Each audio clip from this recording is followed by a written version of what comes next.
जय Hind my friends, मैं SK square welcome करता हूं आप सभी का आपका अपना चैनल मस्ट रीड क्लासेस में। यह इंफॉर्मेशन उन सभी स्टूडेंट्स के लिए बहुत ही यूजफुल होने वाला है जो 9, 10th, 11th तथा 12th में पढ़ाई कर रहे हैं और साथ ही डिफेंस लाइन में जाने का मन बना रहे हैं। साथ ही उन स्टूडेंट्स के लिए जो मैथ्स का रिटन एग्जामिनेशन एक या उससे अधिक बार दे रखे हैं और साथ ही मैथ्स को लेकर वो उतने कॉन्फिडेंट नहीं हैं।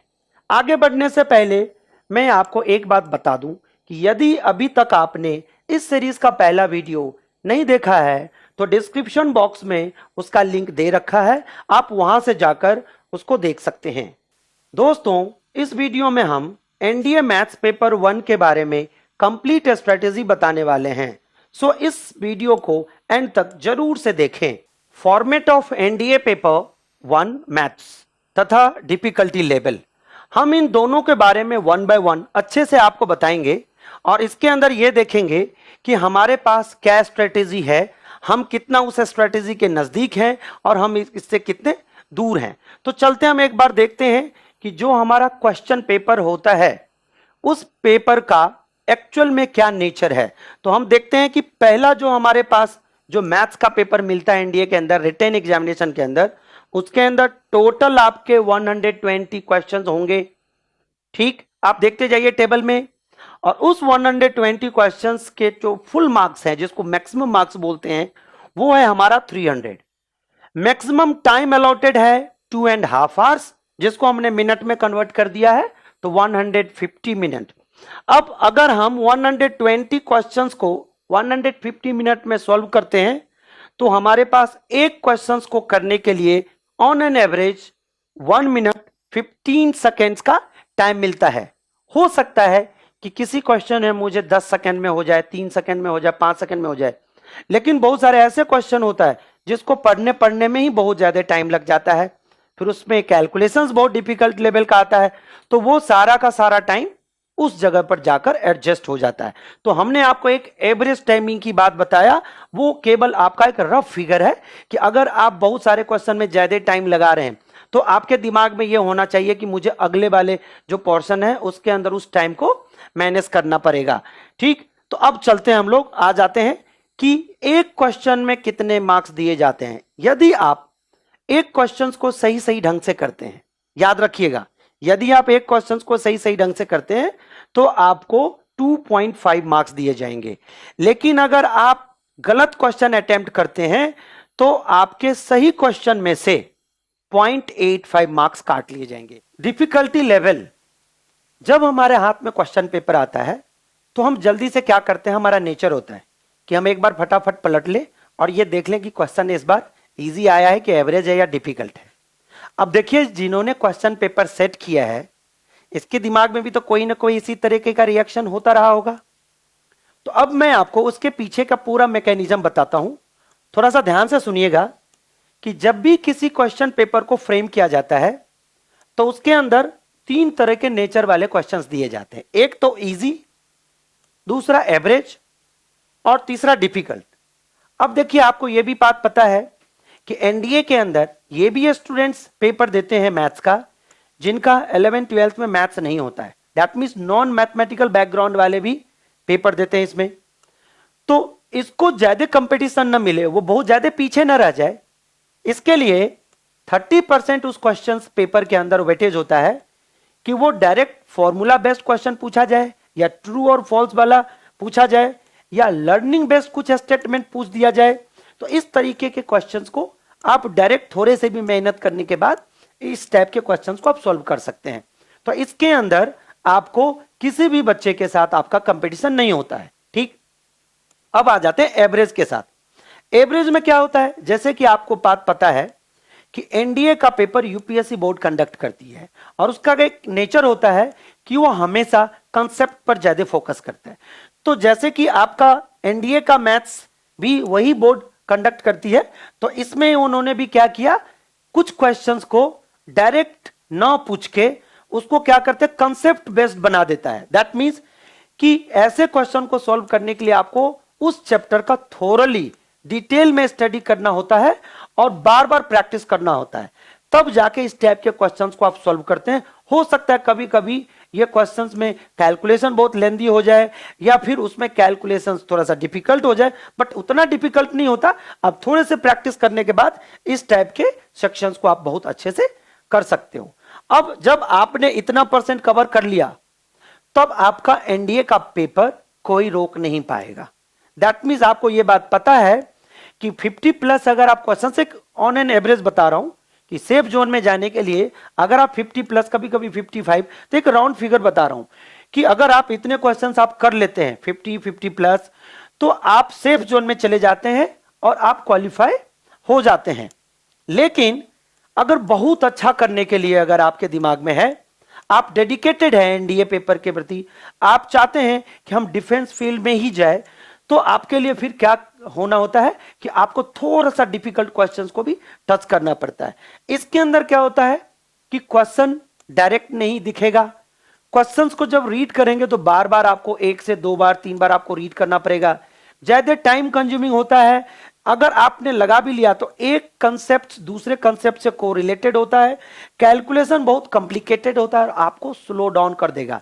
दैट मीन्स इस टाइप के क्वेश्चंस को सॉल्व करने के लिए आपको सबसे पहले कूल होना बहुत जरूरी होता है, ठीक। और इस तरीके के क्वेश्चंस को आप तभी कर पाते हैं जब आप डिफरेंट बुक्स को आपने बहुत अच्छे से प्रैक्टिस किया होगा, आप अपने लाइफ को बहुत डिसिप्लिन तरीके से जिया होगा और आपका डेडिकेशन 120, 30, 40, 50% तक रहा होगा, तभी जाकर के आप इस लेवल को क्रैक कर पाएंगे। तो हमारा उम्मीद है कि जो हमने आपको इंफॉर्मेशन दिया वो सभी आपके दिमाग में सेट हो चुका होगा।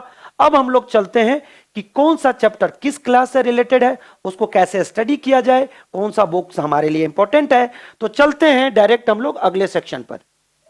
यह है एनडीए मैथ्स का कंप्लीट सिलेबस। इसको हमने 3 पार्ट्स में डिवाइड कर रखा है।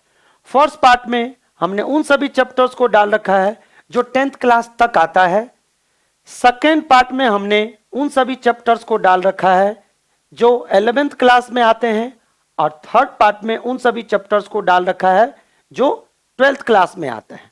अब थोड़ा सा हम लोग एक बार सभी पार्ट्स पर थोड़ा सा ध्यान दे दें कि कौन से चैप्टर का किससे क्या लिंक है और उसका क्या वेटेज है और उसका क्या इंपॉर्टेंस है। तो जैसे कि हमने यहां देखा कि क्वाड्रेटिक इक्वेशन कैलकुलेशन के बिहाफ पर यह बड़ा इंपॉर्टेंट चैप्टर होता है, वो आपके कैलकुलेशंस को एक नया आयाम दे सकता है, इसीलिए इस चैप्टर को हमने डाल रखा है। क्वाड्रेटिक इक्वेशन से रिलेटेड ही ये इनइक्वालिटीज होता है, तो आपके चैप्टर्स के अंदर जो सिलेबस है उसके अंदर क्वाड्रेटिक इक्वेशन एंड इनइक्वालिटीज नाम का एक चैप्टर मिलेगा, जो कि ये दोनों को मिला के एक चैप्टर बना है, ठीक। इसी तरीके से हमने कोऑर्डिनेट ज्योमेट्री देखा, उसका भी एक अपना इंपॉर्टेंस है। उसके अंदर हम लोग abscissa, ordinate, X axis, Y axis वो सभी देखते हैं, जिसके पढ़ने के बाद आगे मुझे स्ट्रेट लाइन, 3D, वेक्टर, ये सब सारे के सारे पढ़ने में मुझे मदद मिलता है। उसके बाद इसी तरीके से जैसे हमारा सर्कल हो गया, इलिप्स हो गया, उसका पैराबोला हो गया, हाइपरबोला हो गया, इस सब को पढ़ने में इससे मदद मिलता है। आगे हम लोग देखते हैं सीक्वेंस एंड सीरीज। ये सीक्वेंस एंड सीरीज में ये 10th क्लास के अंदर एपी के नाम से जाने जाने वाले चैप्टर है। इसको हम जब आगे पढ़ते हैं तो ये भी इधर सीक्वेंस एंड सीरीज है, जो कि यहाँ पर एपी, जीपी और आगे जाकर के वो कंपटीशन में आके एचपी की भी पढ़ाई इसमें करनी पड़ जाती है। उसके बाद आपने देखा होगा स्टैट्स, ये स्टैट्स इधर भी है और इधर भी है। इसका मतलब कि जब मुझे एनडीए के सिलेबस का पूरे पढ़ाई करना हो तो मुझे यहां से शुरुआत करना है। तो यहां पर एक छोटा सा 9th 10th में mean, median, mode, group data, ungroup data, इस तरीके का स्टडी होता है। आगे जाकर के यहां पर वेरिएंस और आगे जाकर बहुत सारी चीजों में ये कन्वर्ट हो जाता है। ये पूरा आपका स्टैट्स का सिलेबस हो जाता है। आगे लॉगरिथमिक, देखिए ऐसे माना जाता है कि जब आप स्ट्रेटेजिक प्लानिंग में अगर उतर जाते हैं, आपको डिफेंस लाइन में ही जाना होता है और आप इस पूरे सिलेबस को अगर आप स्टार्टिंग में देख लेते हैं, तो मेरे तरफ से एक सजेशन है कि आप लॉगरिथम को पहले ही किसी न किसी तरीके से आप पढ़ लीजिए, उसकी प्रैक्टिस कर लीजिए, ताकि आगे आने वाले चाहे लिमिट्स हो, चाहे आगे आने वाले डिफरेंशिएशन हो, कंटिन्यूटी हो, या और भी डिफरेंट ऐसे चैप्टर्स हैं जहां पर लॉग का काम आता है तो डायरेक्ट आपको परेशानी नहीं होगी। इसी तरीके से इंडिसेज एंड सर्ट्स हैं, आप जानते हैं कि ये भी कैलकुलेशंस के दृष्टि से बड़ा इंपॉर्टेंट चैप्टर्स हैं। अब आती है बारी ट्रिगोनोमेट्रिक रेशियोज की। देखिए 10th क्लास में ही आपका ट्रिगोनोमेट्री शुरू हो जाता है, वहीं पर हम लोग ट्रिगोनोमेट्रिक एंगल देखते हैं, रेशियोज देखते हैं, आइडेंटिटीज देखते हैं। तो जो स्टूडेंट को पहले से प्लानिंग में है कि मुझे एनडीए की तरफ जाना है, मुझे डिफेंस फील्ड में जाना है, तो वो उसी टाइम से ट्रिगोनोमेट्रिक फंक्शन रेशियोज को बहुत अच्छे से करेगा, अलग अलग बुक से करेगा, और वो बहुत ही अच्छी तैयारी के साथ फिर 11th में उतरेगा। और ये देखिए पूरा ट्रिगोनोमेट्री से रिलेटेड यहां तक ये सारे चैप्टर्स है, compound angle, radian and degree, properties, height and distance, ये सारे के सारे ट्रिगोनोमेट्री से रिलेटेड चैप्टर्स हैं। और फिर आगे जाकर जब हम 12वीं में जाते हैं तो यहां पर इनवर्स ट्रिगो है। तो आपने देखा होगा कि कहीं ना कहीं बहुत ही स्मार्टली हमने 10th क्लास के सिलेबस को लेते हुए हम 11th में एंटर कर जाते हैं। और 11th में उसके बाद फिर क्वाड्रेटिक, देखिए यहां से ये हमारा बाइनोमियल थ्योरम है, कॉम्प्लेक्स नंबर है, तो जिस तरीके से क्वाड्रेटिक इक्वेशन रोल प्ले किया उसी तरीके से कैलकुलेशंस का बिहाफ हमको बाइनोमियल थ्योरम देता है, कॉम्प्लेक्स नंबर देता है, इनइक्वालिटीज हमने आपको कोरिलेट कर ही दिया। आगे जाकर के फिर इसके अंदर ये सब सारे के सारे चैप्टर्स है जो आपके मैथ्स को और स्ट्रॉन्ग करता है। इसी चीज को करते हुए जब आप 12th में एंटर करते हैं तो देखिए यहां से जो आपने सेट्स और रिलेशन पढ़ा था 11th में, वही जाकर के आगे की पढ़ाई को कंटिन्यू करते हुए रिलेशन एंड फंक्शन आपको पढ़ना पड़ जाता है। जैसे आपने 11th में लिमिट्स किया, 12th में आकर के उसी के आगे कंटिन्यूटी है, डिफरेंशियबिलिटी है, उसके बाद फिर ये पूरा अपने कंटिन्यूएशन में सारे चैप्टर्स ले लेता है। डेरिवेटिव है, एओडी है, डेफिनिट इंडेफिनिट इंटीग्रल्स है, डेफिनिट इंटीग्रल्स है, एप्लीकेशन ऑफ इंटीग्रल्स है, डिफरेंशियल इक्वेशन है, ये सारे के सारे चैप्टर्स इसके साथ एक दूसरे से रिलेटेड है। अब आगे आ जाते हैं, हम लोग देखते हैं मैट्रिक्स एंड डिटर्मिनेंट्स, बहुत ही यूनिक चैप्टर है, बहुत ही इजी चैप्टर्स हैं। अगर आप पढ़ते हैं तो आपका बहुत ही मेजर पार्ट कवर हो जाता है। सो बिल्कुल ही याद रखिए कि इस चैप्टर को तो बिल्कुल ही नहीं छोड़ना। फिर जो बहुत ही जबरदस्त और कॉन्सेप्चुअल चैप्टर है वो है हमारा वेक्टर 3D, और इस तरीके से प्रोबेबिलिटी भी आपके तैयारी में बड़ी इंपॉर्टेंट रोल प्ले करेगा। तो इसीलिए ये सारे के सारे चैप्टर्स हमने एक एक करके आपके साथ डिस्कस किया है, एक दूसरे से कोरिलेट करने की कोशिश किया है। उम्मीद करता हूं कि आपको एक सिलेबस के बारे में जानने का एक बहुत बढ़िया मौका मिला है।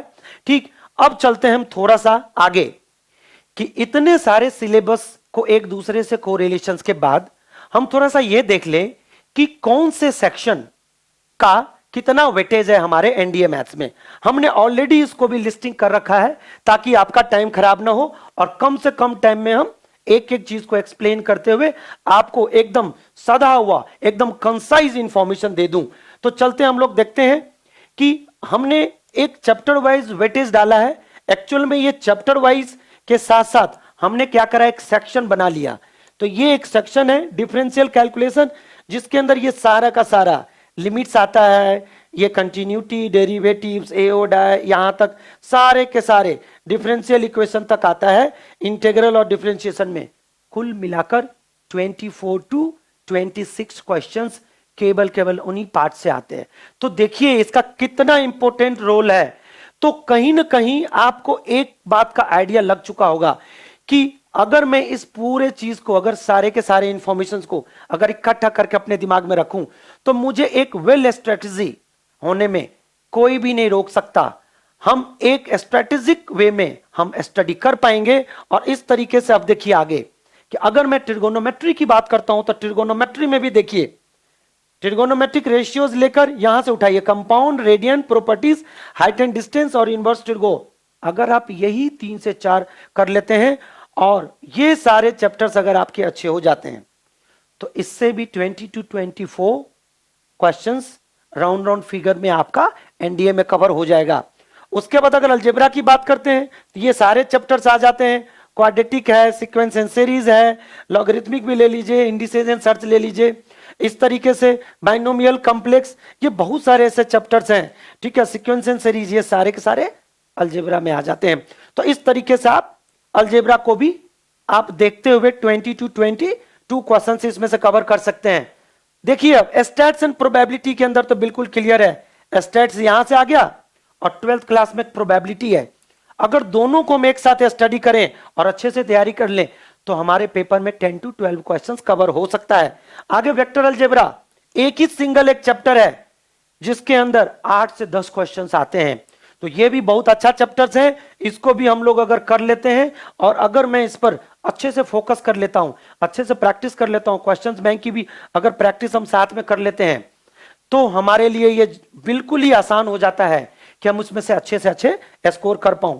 एनालिटिकल ज्योमेट्री के अंदर वही आ जाता है आपको, कोऑर्डिनेट ज्योमेट्री वगैरह वगैरह, 3D है, ये सारे के सारे कोनिक सेक्शंस के सारे पॉइंट्स आ जाते हैं, जिससे कुल 18 से 20 क्वेश्चंस आ जाते हैं। अब देखिए डिटर्मिनेंट एंड मैट्रिक्स, बस ये 9 और 10 ये दोनों चैप्टर्स है, उससे कुल मिला के 8 से 10 क्वेश्चंस आ जाते हैं। आपने कुछ देखा, आपने ये देखा कि पूरे चैप्टर्स का स्टडी करते हुए अगर मैं इसको इस तरीके से पूरा का पूरा ग्रुपिंग करके सभी चैप्टर्स को, फिर हमारे दिमाग में स्ट्रेटेजी होता है तो हम ये समझ पाते हैं कि हमारी तैयारी अभी कहां पर है। तो इस तरीके से आपने देखा कि लमसम हमारे यहां 120 क्वेश्चंस भी आ रहे हैं और टोटल वेटेज को जो हमने परसेंटेज में कन्वर्ट किया था, ये सारे एक रफ आइडिया है।